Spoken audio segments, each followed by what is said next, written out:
Up, everybody? Welcome back. Been a day since we've been on, but I wanted to do a pregame show. However, I didn't realize that the game was coming on at 1 p.m. Eastern Standard Time today here. However, we are here with the live post game show, so you can put your comments, questions, and concerns inside of the chat as we move forward. And if you're not watching now, you can watch it later. We're going to dive into the Pittsburgh Steelers versus the Detroit Lions and what that looked like today, what we took away from particularly that first half, first quarter of play, really. And what the Pittsburgh Steelers were able to do during that time frame. Let me put the do not disturb on. All right, that's done. But yeah, again, we are going to check out exactly what went down with this game today and what we saw and what is going on with this football team and what we're excited about or what we're not excited about seeing. But I think that you saw a little glimpse into maybe what you will see. The Steelers jumped out to that early lead. They were able to get things going. They were able to get things moving. The offense finally scoring some points, scoring 17 total points in this game. But the Pittsburgh Steelers still had some deficiencies later down in their depth. But all in all, I got to consider this a positive performance. I got to consider it a performance in which that I'd be excited about going into week one here, as we're about 14 days away from that time when the Pittsburgh Steelers head into Atlanta and take on the Falcons in a game where I think you might see this Pittsburgh Steelers team be able to hang up some points, and you'll see a complete defense. You'll see this whole product being put out there, and I think it's going to be something that is going to work well. I was highly encouraged today at the beginning of the game. I think that this team will get moving. I think it might start out a little bit slower than we all hope. But I think as time moves forward for this team, as they continue through the process of the 2024 season, I think you will see the Pittsburgh Steelers continue to rise. Again, guys, make sure you put your comments, questions, and concerns inside of the chat as we move through the show. Hit that like button and also share, like, subscribe, all that good stuff. And as always, again, thank you for joining us. And if you're not watching it now, you can watch it later. But we'll continue to wait for some more people to get in the chat. We're a little bit off time here on our normal daily show that we normally do, but I wanted to do a post game or pre-game show again, but that didn't work out. I had the times wrong, so we're here with the post game show, which I consider to probably be working out a little bit better than the pre-game. So I'm excited to go through this with you guys, as you can put your comments, questions, and concerns inside of the chat. The game leaders in passing: Kyle Allen, 3 of 5, 68 yards for the Detroit Lions. You had Hendon Hooker, 12 of 20, 114, one touchdown and an interception. So those things are for Hendon Hooker, who played the majority of that football game. So that was for the Lions. Derpy Entertainment. Well, this was better productive offense than we normally saw. We'll get better as the season goes on. Yeah, I mean, definitely. But I think you saw at least what you said, a more productive offense, a unit in which you could be confident in that they could score. And again, you're going to have a more complete unit out there. As this team grows, you're going to have a defensive unit that's complete. You saw what guys on defense, man, in particular, guys that I thought really stood out there that I got to be really excited for. DeMarvin Leal, I thought, played a solid football game. Herbig continues to have a preseason in which he's shining. I thought some of the depth at the outside linebacker position rose to the occasion. I thought the inside linebackers played decent. I like the secondary play. Some of those early sacks on Hendon Hooker were coverage sacks, guys. So that's something to be excited about, especially when you're not having the best defender in the entire world in TJ Watt out there. So that was awesome. TJ got to rest the whole preseason. I'm sure he's going to be chomping at the bit, ready to go after people. And this should be really interesting to see when the Steelers head into Atlanta to take on the Falcons. And I think, honestly, guys, my way too early predictions for that football game, I think you see the Pittsburgh Steelers go down to Atlanta and use that as their first statement of the year.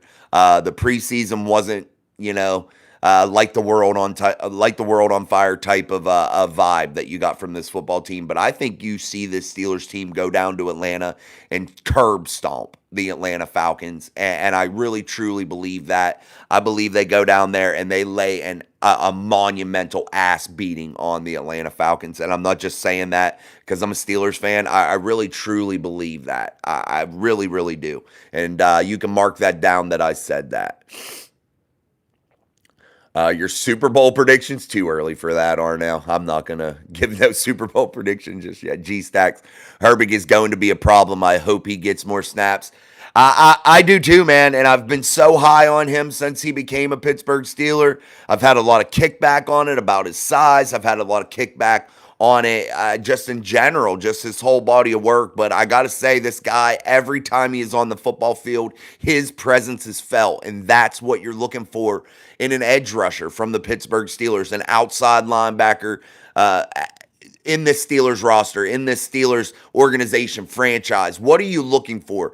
A disruptive force that is constantly needing the attention of the offense. He has to be accounted for, and that is what Herbig brings to this football team. And that has to be ultra exciting for Steelers fans. It has to be ultra exciting to just know that there is that guy on this roster this year. And he was there last year.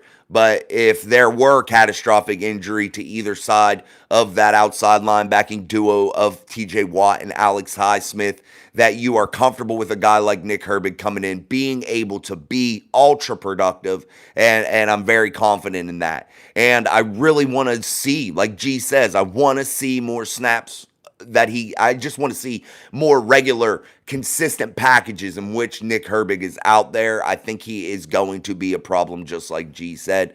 I've thought that all along, and I'm going to bring back up my video once he starts to light the NFL on fire here this season, and I'm going to bring it back up and share it again about what I said about Nick Herbig and what the potential was for this young man, and I just want to reiterate it just one more time because I think he's going to be a monster. Derpy says, I was impressed in both QB's performance. Russ definitely is QB1, but there should be option or packages for Justin within the red zone. I can't hate on Justin Fields' performance today. However, that one nice pass down the seam, that was a design. They knew where they were going with the football right away on that play. That's okay. And that's what you want to see him start to get, those confidence throws, those throws in which allow him to be in the pocket, allow him to build his confidence, allow him to continue to grow. That's what you're looking for with Justin Fields, in my opinion. But yes, you're right. I think there is going to be some play time for Justin Fields, for sure. You can't discount his athleticism. However, you can't discount his deficiencies either. But I thought that he had a solid performance today. I thought he played tough. I thought he did what he needed to do in his brief time out there with the Steelers on offense. I thought Russell Wilson was able to show why he's that guy, why he's the steady presence at quarterback for the Steelers right now. And I just hope that Justin Fields continues to get that growth and allow this thing continue to build for him, and maybe we'll see a different Justin Fields in the future. Hold on. Let me, there we go. Sorry, I just had to put somebody in their timeout. It was getting annoying. Nathaniel Sampson, I got to go, but great show. Thanks, man. Challenger 16, first half good, second half terrible. Yeah, and I'm not taking a ton from that second half. It is what it is. Consider who's out there on that football field. It is, again, it is what it is. And I always talk about the depth. I'm a big proponent of depth. I think that creates, a winning football team is the quality of depth that you may have. And I truly believe that. But you got to remember, depth pieces aren't all out there at one time usually. You know what I mean? They're sprinkled within. It is what it is. I took from it what it was. I could see some quality plays, some quality efforts from people that might be bubble type guys out there today. So I really just took once that first half's over with, it's really pointless to continue watching a preseason game. I hate to say it, but really, honestly, it just is what it is. Unless you're really trying to go dig deep, looking at bubble guys, really trying to dissect this roster as a whole. But you go from 90 to 53 in a hot minute now, so it just is what it is. Derpy, indeed, Stack, Herbig, and Keanu Benton. Man, Derpy, when you said Stack, I brought this up last year, and I brought this up again this offseason. When you look at this Steelers defense, why not use exotic looks? Why not incorporate your best athletes on the defensive side of the football, regardless of position, out there at times to create chaos? And like I said, if you move a Nick Herbig, to one of those inside linebacker spots for a play, and maybe, figure out how to stack him up on the same side as TJ Watt or an Alex Highsmith, and just allow weird looks, allow Nick to play free and use his athleticism and his speed in order to create that chaos that you're looking for as a defense. And I just think that if the Steelers maximized all their athletes out there, occasionally different packages, exotic looks, and just created that uneasy feeling for offenses, that it will really take their defense up just a little bit more, just up to a different level. And I think that this Steelers team is poised to have a monster year on defense, and I'm going to be high hopes for the offense. But honestly, guys, I know the wide receiver talk has been, at a nauseating rate that we've talked about the wide receiver position. I still feel like there has to be one more guy somewhere, man, unless Roman Wilson can get healthy and start contributing in some way. I think there has to be another wide receiver somewhere. And that's just my thoughts. What is your thoughts on the Bills? I just think the Bills are the Bills right now, and their injuries are going to tell the tale for them, and I thought that they had a solid performance last week. I haven't watched any action from them this week. But the Bills have Josh Allen. That always gives you a chance to win. So, yeah, Bills are in just one of those weird spots right now, and we'll see how it exactly works out for them. Daniel Warman, I predict the Steelers will be 12-5 and have a great weekend. Have a great weekend. Be safe. Thanks, Daniel. 12-5 isn't far-fetched for me. I picked 11-6. That was my way too early prediction. Now that we're here, the postseason has happened. Training camp has happened. We've got to see a little bit more of this football team.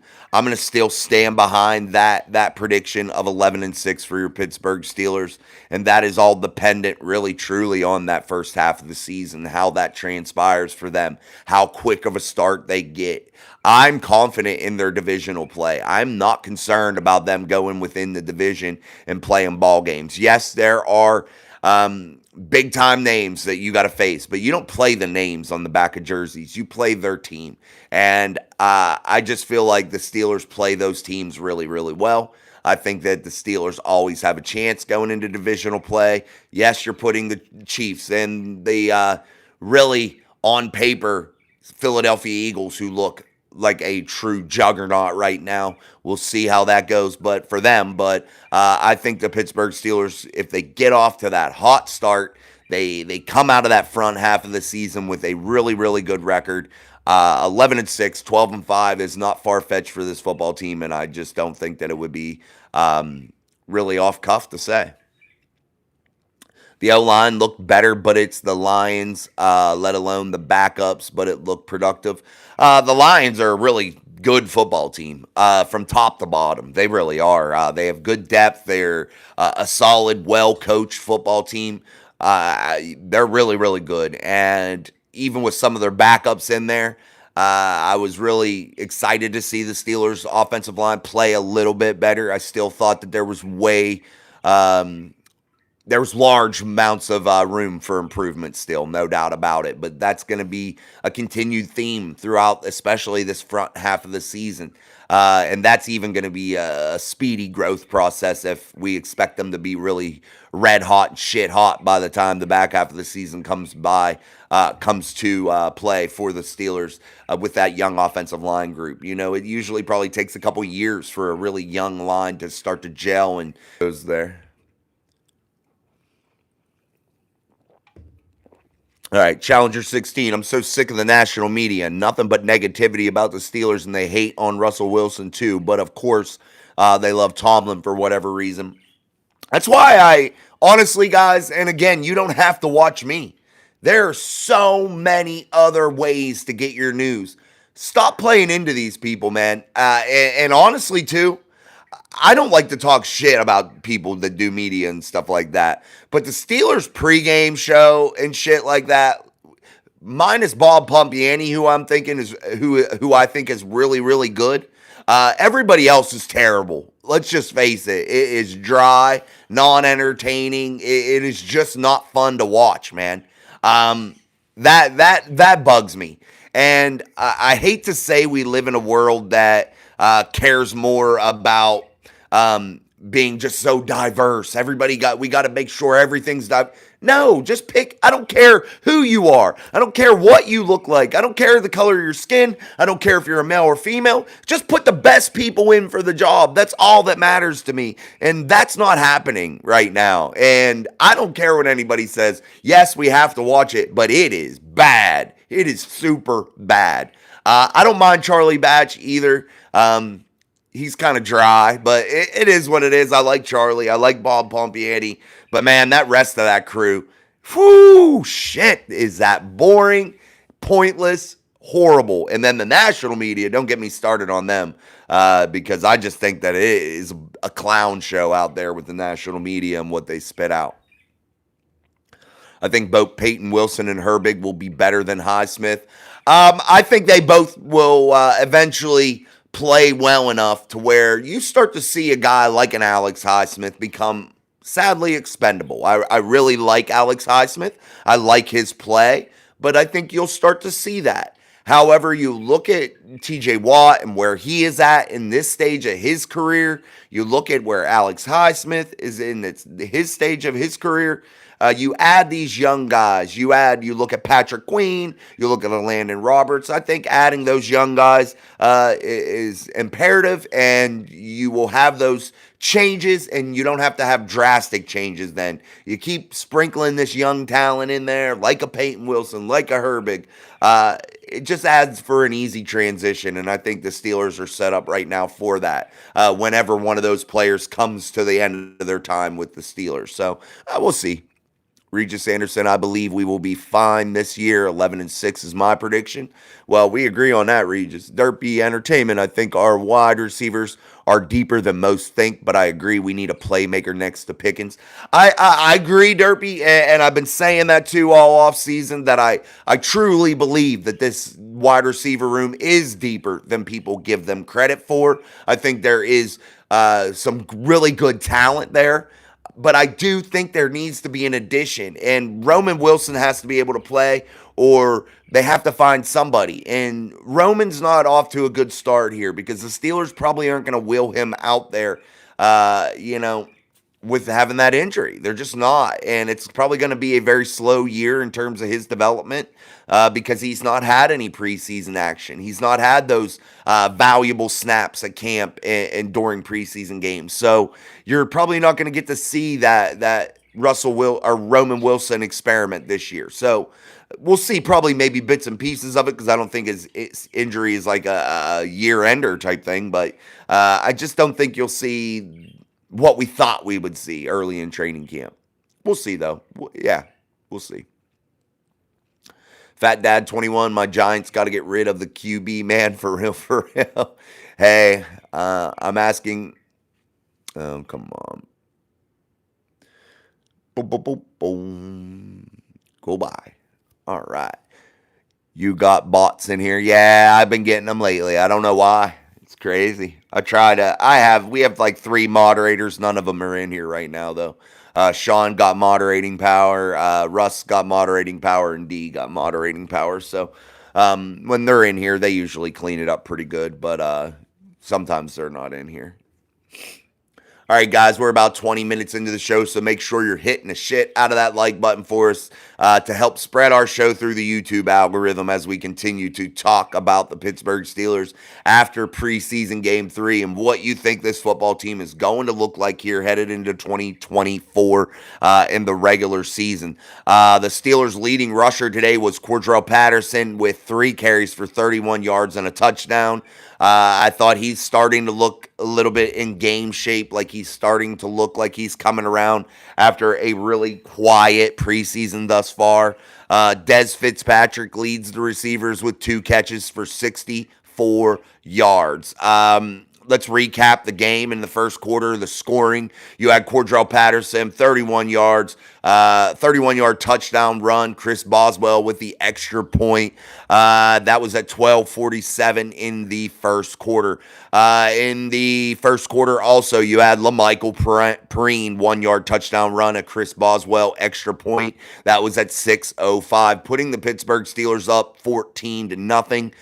Then in the second quarter, the Lions battled back. A Jake Funk 2-yard touchdown pass from Hendon Hooker with Jake Bates extra point. That was good. That was at 2:33 in the second quarter. And then Jamar Jefferson on a 1-yard touchdown run with a Bates extra point. That capped off the scoring for the first half, giving the score at 14-14. The Steelers go down, put a drive together, get a Matthew Wright 26-yard field goal, making the score 17-14.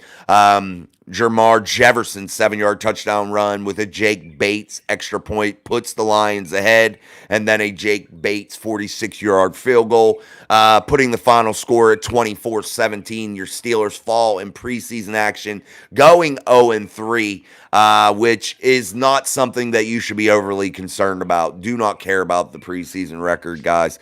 But team stats, we're looking at the Steelers. Total yards were 215 for the Steelers, which is still a dismal number. And you had the Lions with 361 total yards. Passing yards for the day out of all 3 quarterbacks for your Pittsburgh Steelers, 137 yards through the air. For the Lions, 174 yards through the air. Rushing was the tell of the day, and that really showed big for the Detroit Lions, rushing for 187 yards. Some of that coming from Hendon Hooker, some of that coming from the Lions running backs. However, they really led there. They really were able to dominate in the run game, and they were able to really blow by the Steelers, whom only had 78 yards on the ground. Yards per play average, the Steelers won there, averaging about 5 yards per play, while the Lions averaged almost 5 yards at 4.9. Get him off my team. We'll get back to the chat here in a second. But yeah, that's how that all unfolded, guys. Truly a game in which I'm not putting a lot of stock into, except for I thought the first half showed us a little bit about what this Steelers team can be about. All right, guys, make sure you're hitting that like button. We're going to get back to the chat. Also, make sure you subscribe if you're not already as we continue that march toward 5,000 subscribers. Truly appreciate it. Again, yesterday we took the day off. And here we are today. We wanted to do a pre-game show, but however, it ended up being a post-game because I was wrong on the start time. So, what's up, Miss Pittsburgh in the house? TD, what's up? Why, Kelly, good game. Russ looks good. Line looked good. Yeah, great. Not a great, but a good, solid overall performance. And when it mattered for the Steelers and what you wanted to see. No doubt about it. Yeah, they do, Miss Pittsburgh. I really like Motor City Dan Campbell. I think he knows how to get it done. Who are you talking about, Gelato Boy? Get him off my team. I don't even know what you're talking about. Sometimes I think the refs need the preseason more than the players. I think the women refs do a good job. Thanks, Jason. That's from Daniel Warman.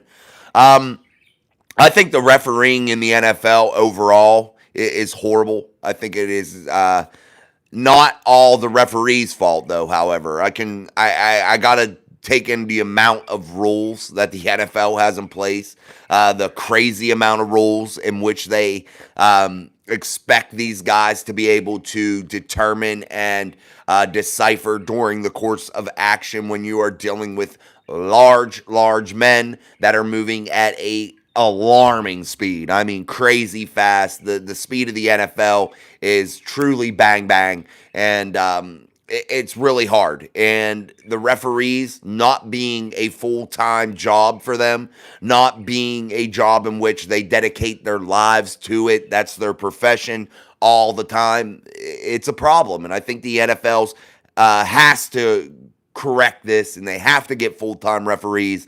The games are just too important. There's too much money riding on these games, and the fans are getting tired of calls dictating games that aren't correct. And even this year, I think it will be still probably status quo with the referees stinking it up, even though they have the ability now to change plays from New York, to step in if something was wrong. We'll see. We'll see how that all goes, but definitely the referees have to step it up. They're kind of shitty in my eyes. Danny George, what's up, man? Thought the offense looked better. Yeah, I definitely do. Yeah, when it mattered, no doubt about it. Now, I thought the second half was bad, but other than that, the offense that mattered that I wanted to look at definitely looked better. I'm talking about Russell, Patrick, Starr, Wilson. Nah, I'll keep him. What's the best? What's a better option? Justin Fields is not a better option right now, and that's okay. It's okay. He could develop into it. But right now, after preseason game 3, there's no clear-cut winner in my eyes. So what do you have to do?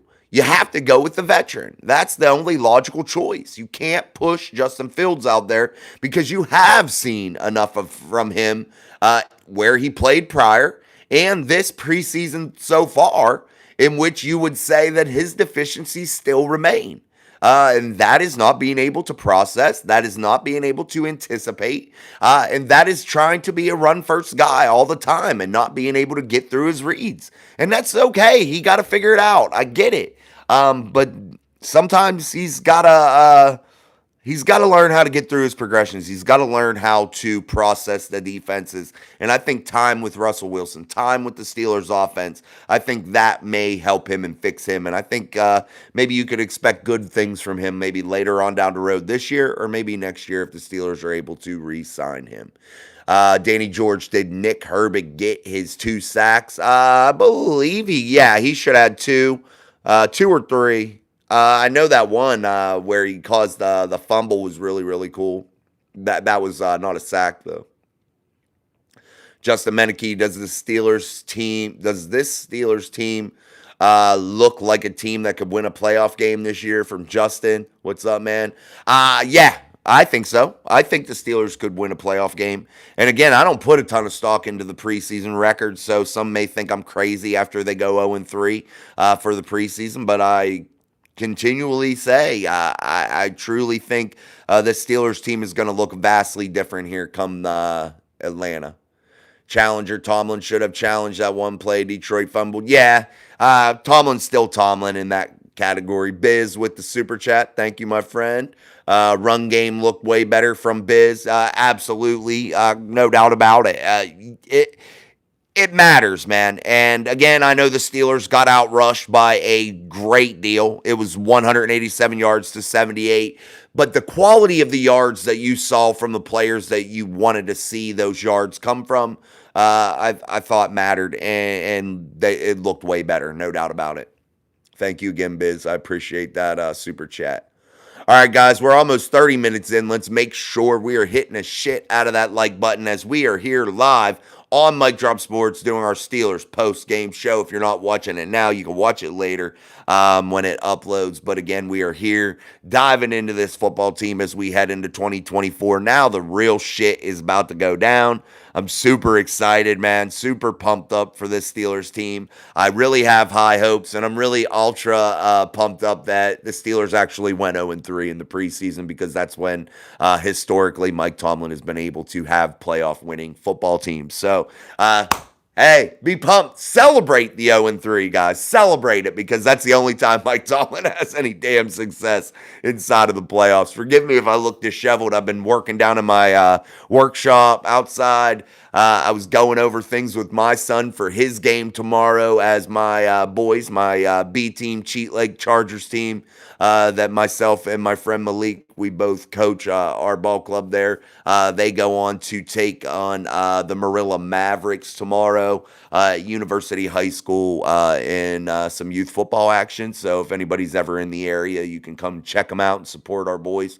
Going over some of the things for him tomorrow. So I appreciate that dedication, man. You got to have that dedication and going out in that hot ass sun in the middle of the day and working on your love, your hobby is ultra cool for me, and it'll pay off one day for him.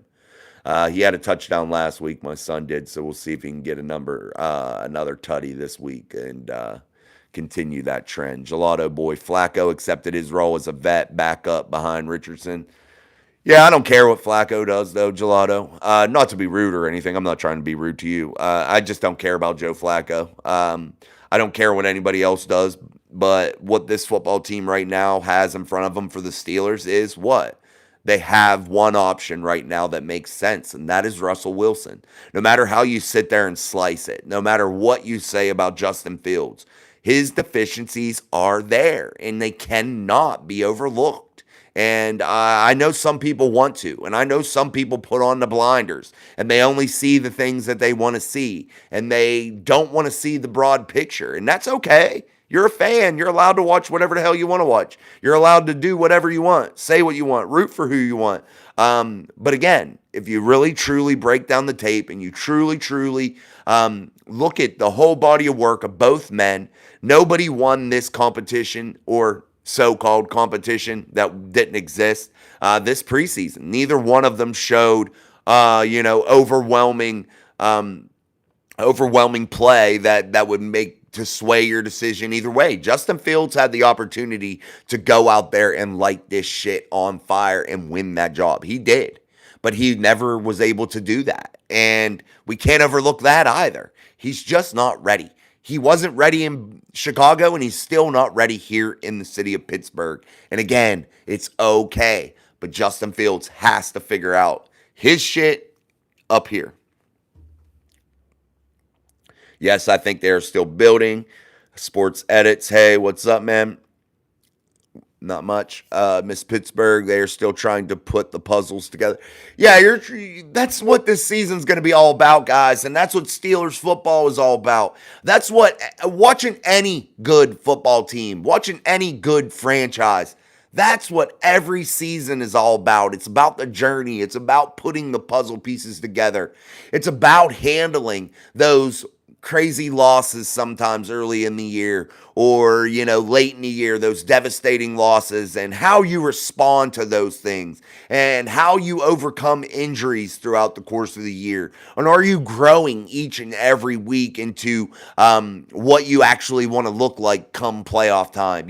Those are the things that you're looking for. And it is going to be an exciting journey. And I caution you all not to rush that and not to discount the journey and not really soak it in. I think that's what you need to do. I think you need to soak in the journey, enjoy the highs, the lows, enjoy it all because you don't get these years, you don't get a good football team on paper, a good football team that you feel real good about all the time. And I really feel good about this football team, even though they went 0-3 inside of the preseason.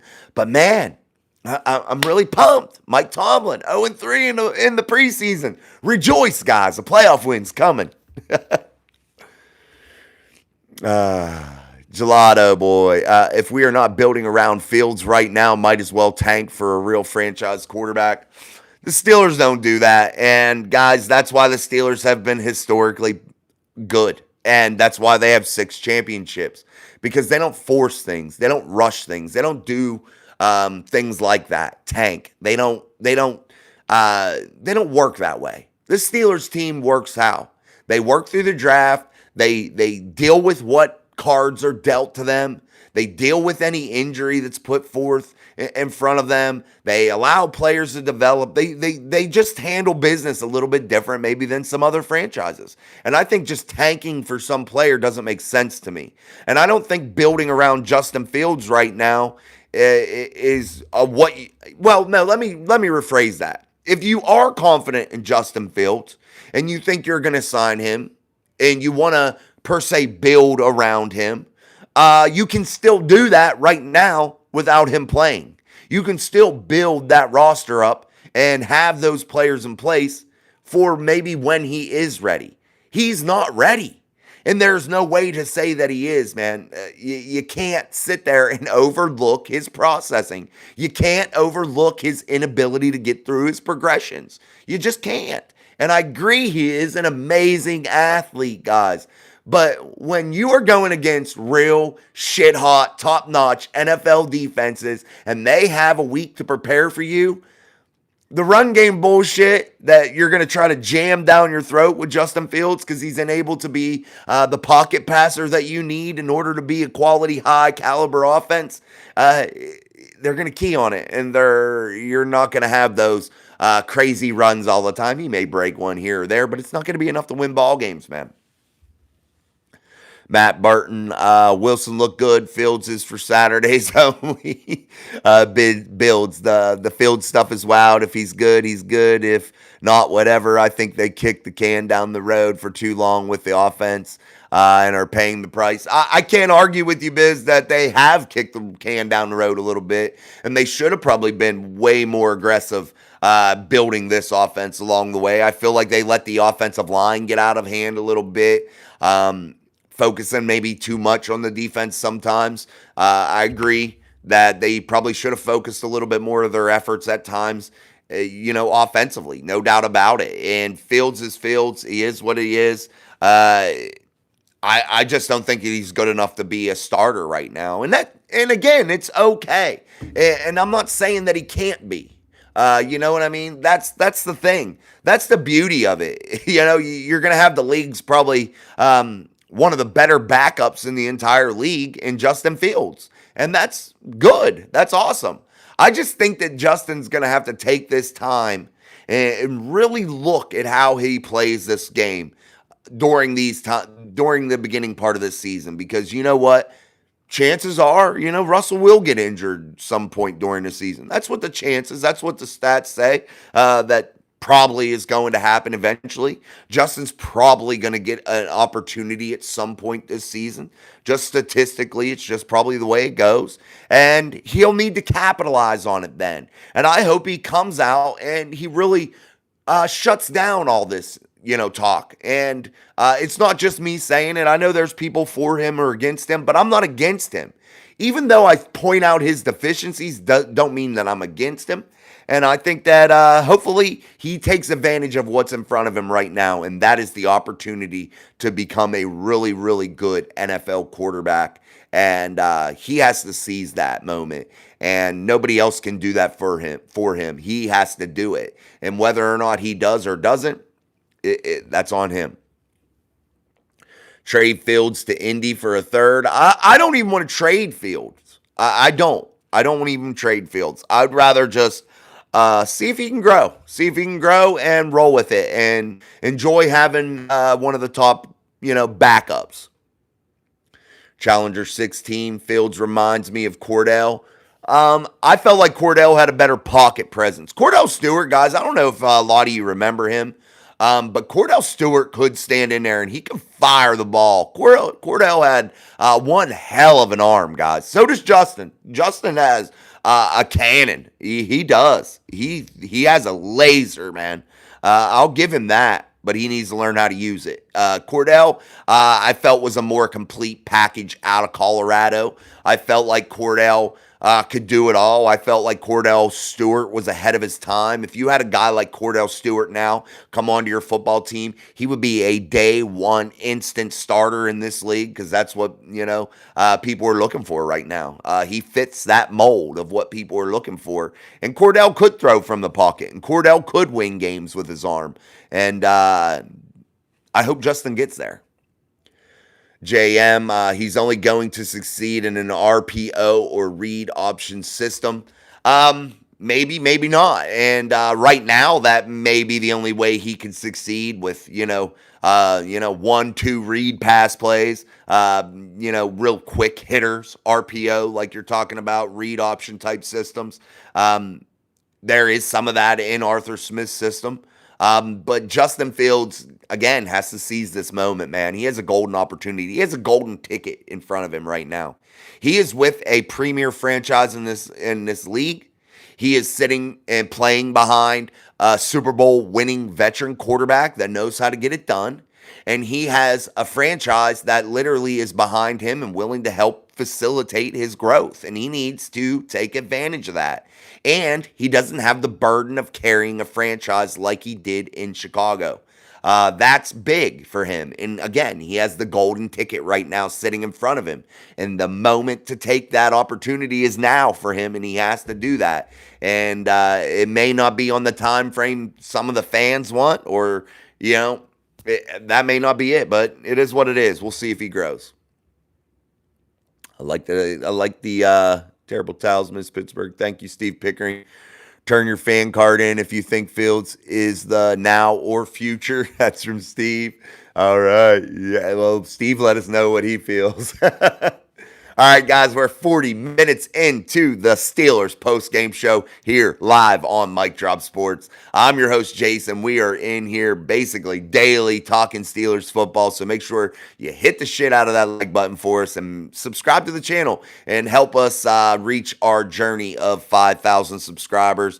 We are over 3,500 now, so help us get to that 5,000 here in the next 2 weeks. That was our goal before the season started. So I won't sit here and claim this is the fastest growing Steelers podcast like some people out there do, but we grow at a nice rate, and the community's really fun, and I think you'll enjoy yourself when you come in here to talk Steelers football. Rich Kuzma, we got rid of a number one for what? What are you talking about? We got rid of a number one for what? Not sure. Put in there what you meant by that, Rich. I'm not sure what you meant. JM, either trade him or design a simple RPO or read option that he can run. I think trading him is not the answer. Again, I'll stand behind that. And simplifying an offense in order to have somebody be successful, or dumbing something down for somebody to be able to use a player on your team, I think it's stupid. I think it's a disservice to the rest of the team. I think it sets your franchise, your team up as a whole for failure. You can't dumb down your system. You can't just tailor make it, Well, I guess you could tailor it to your people. That's how you do want to build a system, but you're not going to dumb it down. You're not going to make it slow. You're not going to slow it up for somebody just to be able to put them in when you got a guy like Russell Wilson sitting on the sideline, knowing damn well that he can run a sophisticated, high-powered offense in the NFL at a significantly high level. I truly think that. Biz says Cordell could read the field and could consistently process plays. I agree. I like Cordell, man. Again, I think he was ahead of his time. I truly do. Wave those terrible towels for Miss Pittsburgh. Matt Burton, trade Fields to Baltimore. He can back up Lamar. Yeah, and if you're looking for a guy that just a one read type guy, that's probably, if that's what you want to learn, go learn from Lamar. He hasn't won a championship yet, and he's getting paid $50+ million a year. And you see what happens to franchises when they start to pay that kind of money.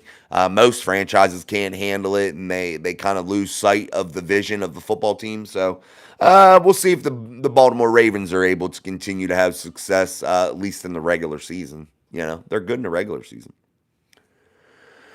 Faithful Queen 49. I'm in Steel Country, but I'm a 49er fan. A little advice: a desk, a Steelers hat, a jersey, Steelers merch on the wall. Little advice for you. I've had all that. You don't watch my channel, so you wouldn't know. We moved, and I have not built a new studio. So a little advice. Thank you. Quest, not Queen. Whatever. It don't matter to me.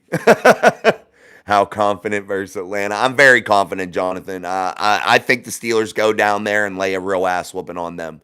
I think that the Steelers are going to be a lot better than what you've seen in the preseason. I thought you saw a glimpse of that today.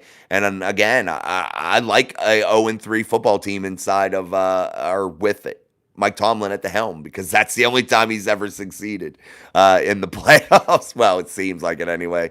He has I think it's like an 8-9 record or something like that, in the preseason when they've won playoff games.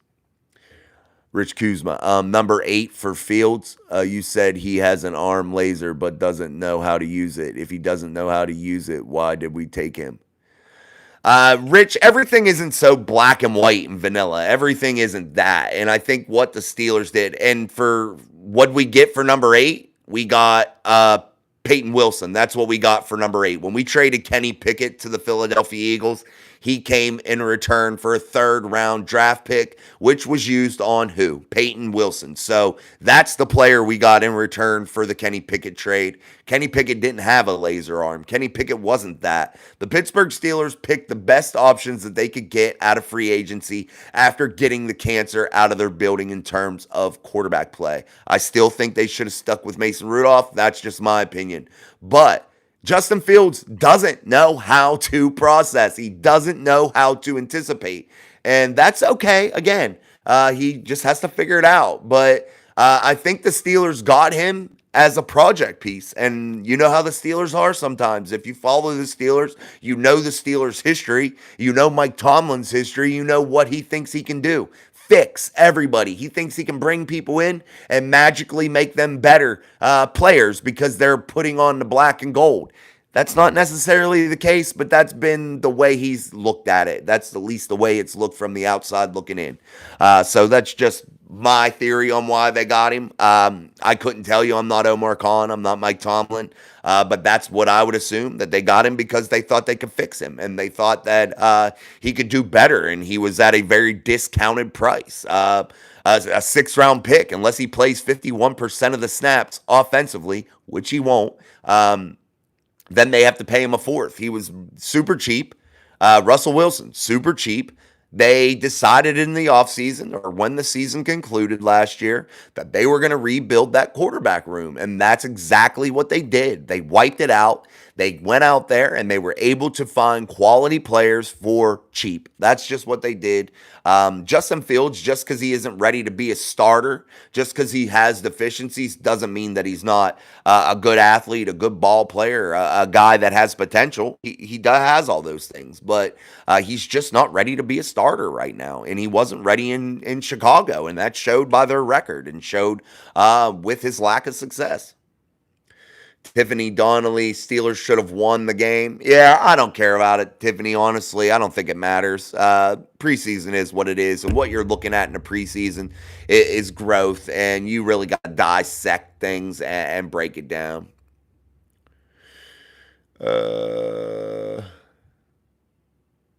No likes or super chats. That lady said no likes or super chats, but we have we're about 20 likes now. Super chats. We have 1 super chat, so we do have some super chats, but we put that retard in timeout, so peace. We need a QB. Hey, we'll see how it goes, Rich. It is what it is, man. I got to see what happens here with these guys, but you're probably right. Neither one's probably the long-term answer. So we'll see what happens, but you got to go with what you got to go with right now. Andrew asks, do you think that we should save on cap space and maybe consider trading away Highsmith? I really think that Herbig can fill that void quite well. I don't know what you would want to save the cap space for now, because you have that cap space.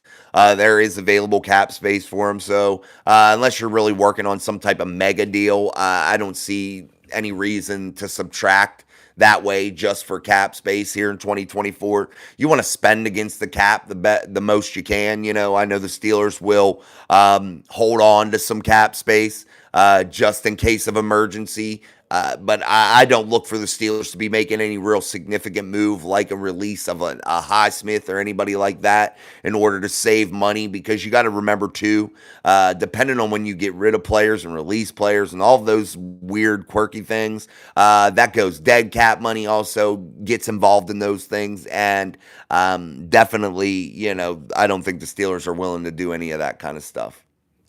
But I think Herbig could fill in there, Andrew. No doubt about it. That's why I said earlier in the show too, that I'm really comfortable with the depth there because of Nick Herbig and what he is able to do. Yes, wave those towels. I love it, man. The towels are waving, dude. And the Steelers' regular season is upon us. We've made it through all this bullshit, guys. We are done with the preseason. Now come the cuts. Who will make this roster? That's your next question, How do the Steelers do these cuts? How do they fill out their depth chart? Let me bring up their roster, too, so I can get on here a little bit. Let me get some of this. Let me get a drink, too. All right, guys, make sure you're hitting the shit out of that like button. As that person said, we had no likes, but that was crazy. They must not be able to read. Not only are you a 49ers fan, but you're highly illiterate, too. That's crazy. You're illiterate and a 49ers fan. Again, put your comments, questions, and concerns inside of the chat. Let's just say the quarterbacks for sure. We know who those will be. Russell Wilson as one, Justin Fields as two, Kyle Allen as your third string quarterback. I think they keep a guy like John Rice Plumlee around. He can do some return things. I think he could be that practice squad, that fourth string type quarterback guy. We'll see. We'll see if they can find him a home. But definitely you will see those three that I mentioned beforehand. Let's talk about the running backs. Who do you guys think will make the team as a running back? I think Cordell Patterson is going to be a guy that they're going to use in that running back room. I like Perrine a lot. I really do. I like Jonathan Ward a little bit, but I think Perrine is a guy that I could see on this football team. I think they figure out a way to keep him around. I don't think the fullback makes this team. What the hell's his name? Let me find it. I'm always messing it up. Hold on. Tight end. Fullback right here. Jack Coletto. I always forget his name and I didn't want to butcher it. But I don't think Coletto makes this team in the fullback position. I think that they could utilize other people in that area. I don't see why you wouldn't use a guy like Darnell Washington occasionally with his athleticism and size. Why wouldn't you use that? I think that's something you will see deployed this season is Darnell Washington lining up in the backfield, leading the way. That's why also, and I think Connor Hayward could fill in that role a little bit sometimes. I think you could use a lineman, one of those big athletic linemen to do those types of things. But I really think Darnell Washington is going to shock some of you. I think he's going to be lined up at the fullback position in many cases, especially inside the goal line area, inside the 5. I really think you might see that. I truly do, because you could still run him out of the backfield onto a pass route. You could still do a lot with him because of his athleticism, his catching ability, and I wouldn't hesitate to hand him the football off, to be honest with you. I think that's a weapon that you might see this season with Arthur Smith and the way he thinks up some different types of plays. So, yeah. I think that's something you need to look out for. So, again, I don't think Jack Coletto makes it. Running back-wise, Perrine has a chance. So maybe that happens.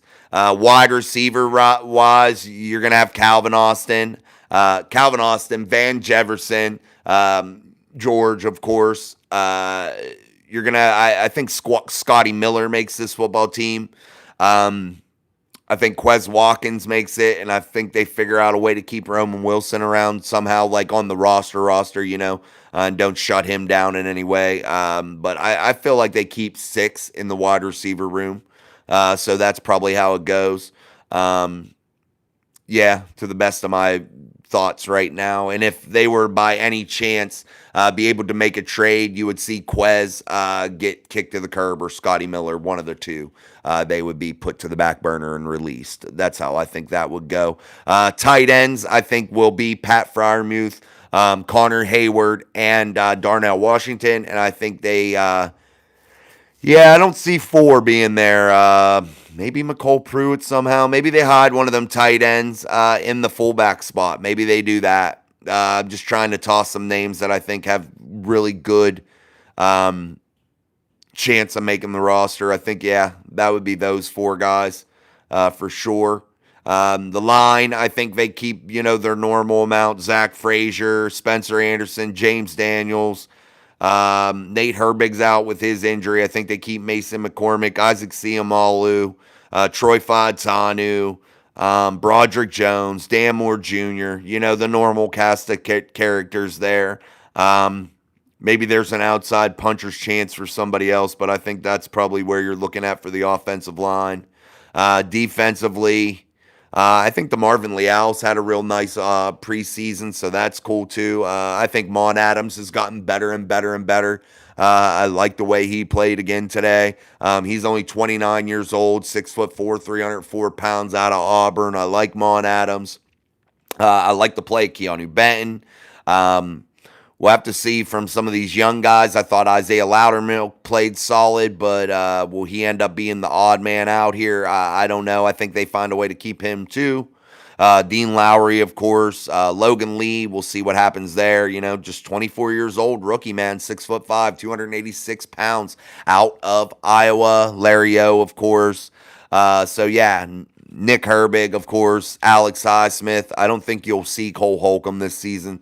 Kyron Johnson, a guy like him, has he performed well enough to earn a roster spot? Those types of players that you're going to be looking at for the defense.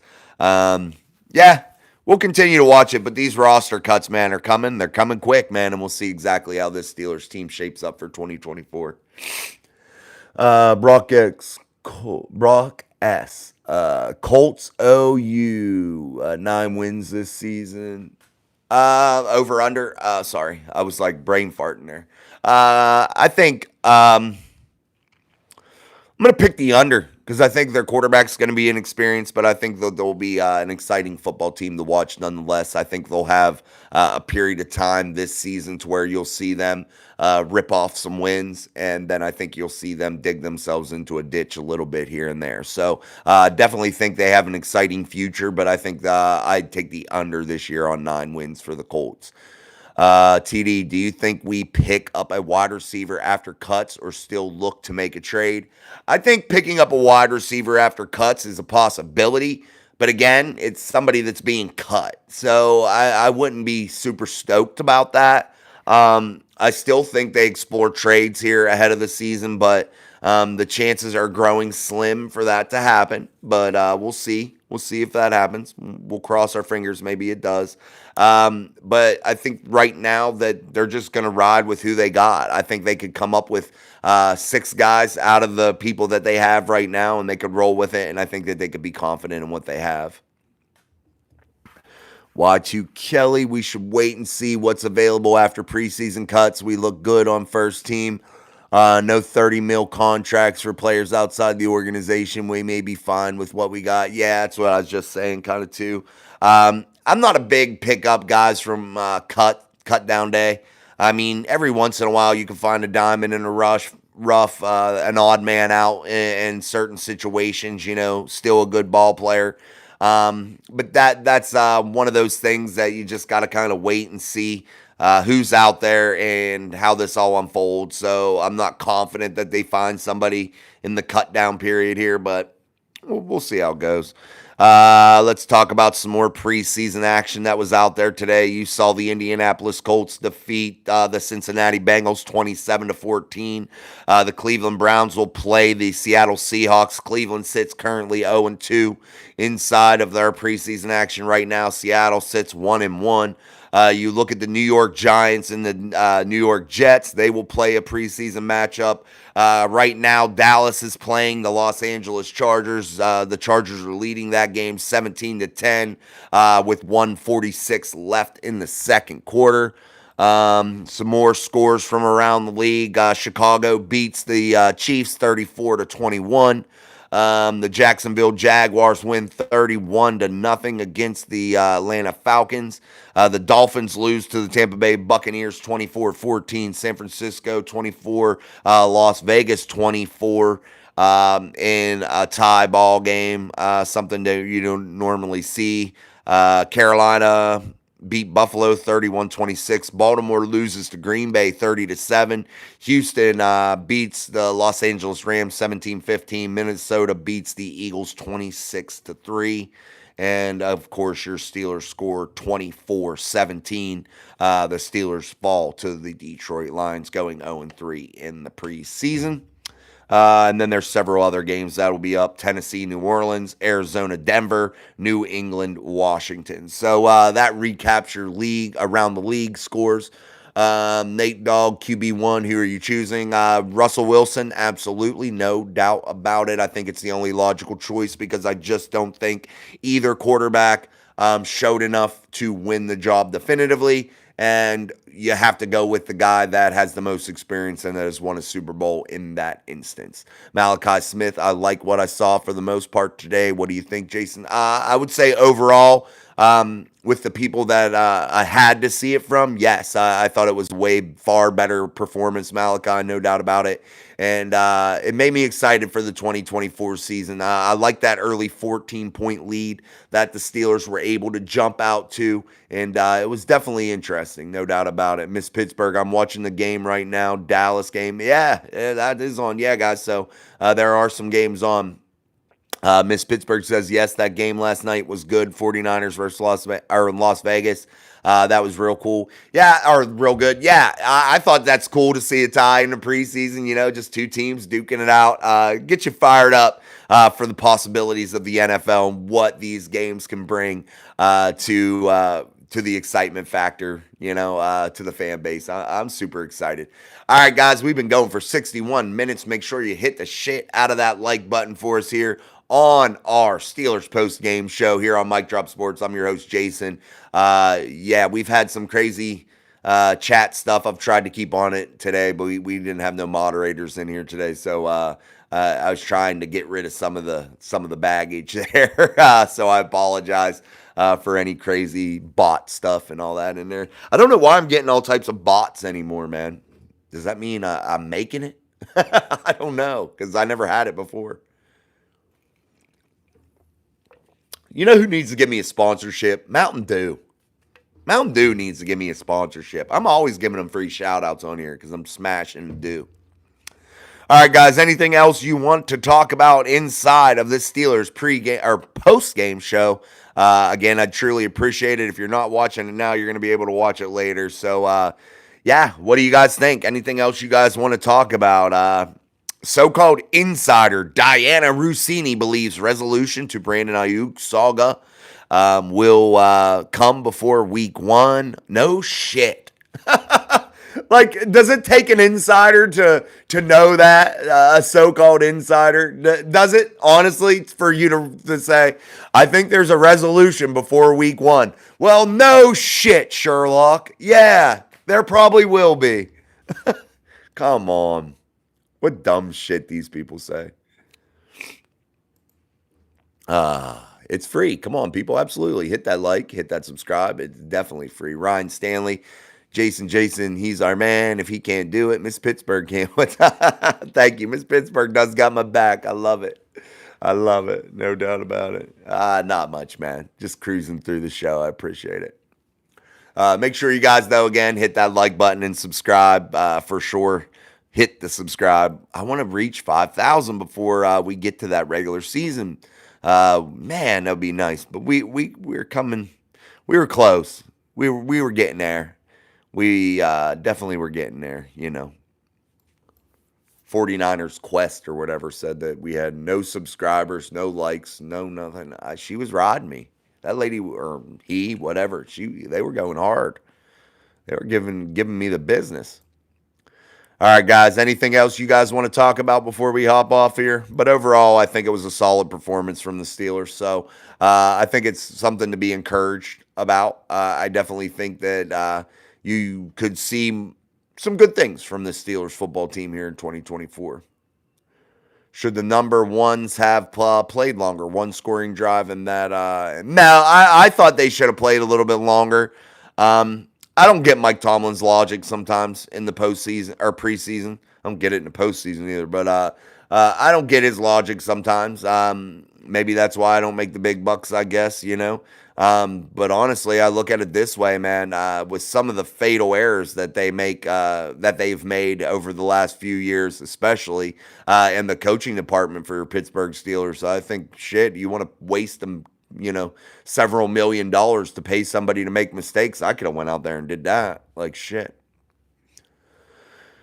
Yes, thank you, Miss Pittsburgh. Let's get that. But I don't think the problems are fixed, man. But I think it's going to just be a slow process. And I hope the Steelers come out to a hot start, which I think they go down there again. I really, truly do, guys. I do really, truly believe, again, and I'll stand behind this. If I'm wrong, I'm wrong. But I truly believe the Steelers go down to Atlanta and literally curb stomp the Atlanta Falcons, dude. I truly believe that.